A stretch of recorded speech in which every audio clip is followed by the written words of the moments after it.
everyone, welcome to today's Tutoring Thursday video. I'm Kirsten, and today we are talking about insects, particularly ladybugs. So now for some fun facts about ladybugs.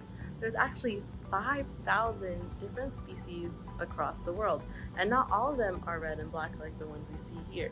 So they come in different colors, different patterns, some even have stripes instead of spots.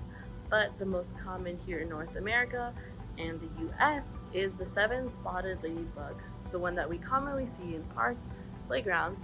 These are the ones that have a either red or orange body with black spots and a black head. Ladybugs are actually considered good luck in many cultures, but not only are they good luck, considered pretty, or even harmless, they are also very useful. On farms, they eat plant-eating insects. Ladybugs can actually eat up to 5,000 insects in their lifetime. So they save these farmers a great deal of hassle, and they don't have to use any harmful pesticides, as ladybugs are the natural pest repellent.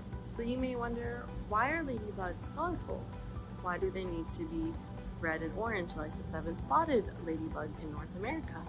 And actually, it is to help them. It protects them from predators. Predators such as frogs, birds, dragonflies, and wasps.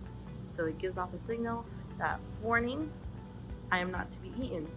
And when ladybugs do feel threatened, they secrete a foul-smelling, oily gland from their legs, and this helps protect them. Hey guys, welcome to this week's Tutoring Thursdays with Jareli. For this week, the topic is insects, and the insect that I find the most interesting is the butterfly. So let's learn about it.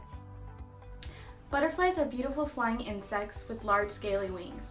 Like all insects, they have 6 jointed legs, 3 body parts, a pair of antennae, compound eyes, and an exoskeleton. The butterfly starts its life as an egg, often laid on a leaf. The caterpillar hatches from this egg and eats leaves and flowers almost constantly. As the caterpillar grows, it loses its skin many times, as shown in the video behind us.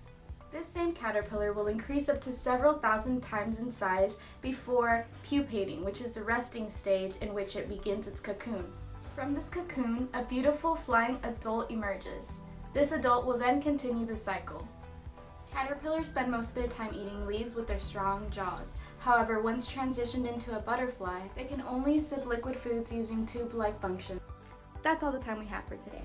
Hope you learned something new about butterflies or were able to retrace your memory. Catch you guys next week. Hey guys, it's Coach Luisa Ray, and this week I'll be talking about maggots. So maggots are actually a type of fly. So they are the larval stage of flies, and they're actually really weird looking. They kind of look like mini little worms.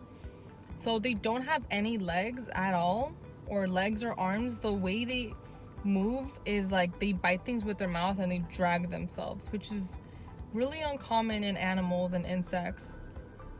But they're actually known as like heroes because they break down all of dead things. So like they'll eat at like dead fruit, dead animals. They help break it down faster, so they're actually good.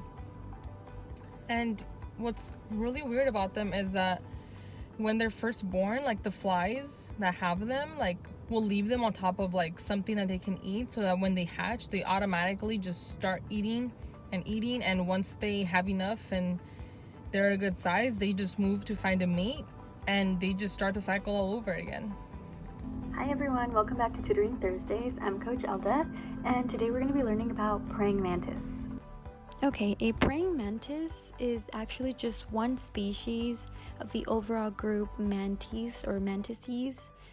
They actually have over 2,400 species, so the praying mantis is just one of these species. The praying mantis have a triangular head, really bulgy eyes, and are supported by very flexible necks. They're typically green and they look like leaves. And the reason they look like leaves is as a protection against other predators. So they've evolved to camouflage to their surroundings, which are trees, other plants, leaves.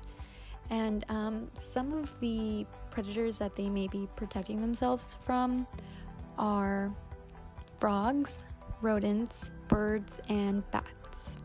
So although a praying mantis is usually still and they look very slow, they're actually extremely fast when they're attacking their prey. And one of the first things they do when they attack is bite the head off, which I think is pretty interesting.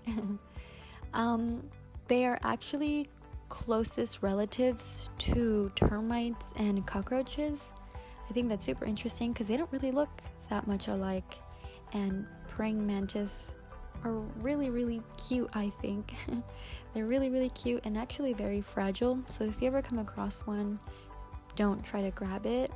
You might hurt them because they're actually very skinny, very small, fragile things. Thank you for watching. I hope you learned something interesting, and I will see you next week for Tutoring Thursdays.